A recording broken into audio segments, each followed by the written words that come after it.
flame and molten magics inhabit the many worlds of Warhammer, and in this video we'll be showing you how to paint the red hot objects for your models. For this guide, we'll be using a Cities of Sigmar Alchemite Warforger, as he has a blazing hot rune cube in his tongue staff and one in his crucible. But you can use this guide on anything you want to be a blistering red hot weapon or relic.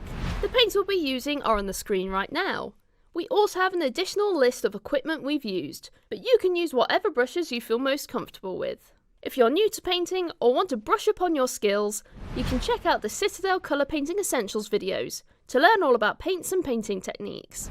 We'll start by base coating the areas with Corax White. A couple of thin coats will be plenty over a lighter colour, but if you're painting over a darker colour or already have painted most of the model, then you may find you need an extra coat, just to get that solid white colour we need. Remember to thin down your base paint slightly and let each layer fully dry, giving us a smooth base that we need for our next colours. Next, we'll use Imperial Fist to colour over that Corax White. This gives us our first fiery colour for our details, as this is the hottest part of the object. You won't need too much on your brush, so apply it in small amounts, avoiding the other details that you've already painted on your models.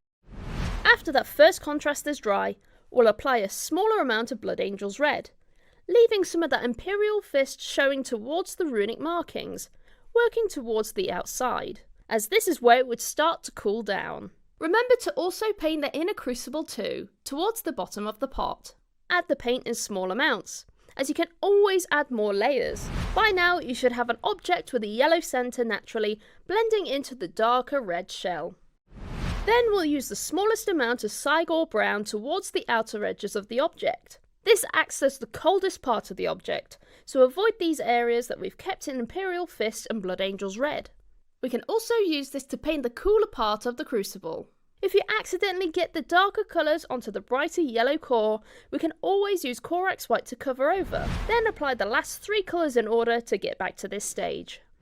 Once that contrast is dry, we can apply Corvus Black to the smoke for this object, avoiding the Imperial Fist that we applied to the start of the cube. A couple of thin coats will cover over that light undercoat and any stray contrast that we may have smudged on. If there isn't any smoke on your objects, you can also use this colour to indicate the coldest parts, or even soot, like inside our crucible.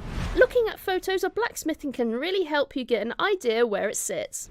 To finish off the smoke, we'll add a highlight of Dawnstone to the raised areas, keeping those shadows nice and dark.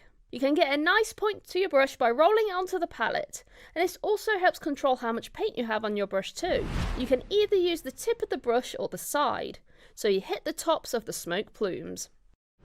And for the object, we'll add a highlight of Fire Dragon Bright to the edges. On the rune cube, we'll paint the corners and start to break up the line on the cube, just like if the metal was trying to expand with all that magical heat.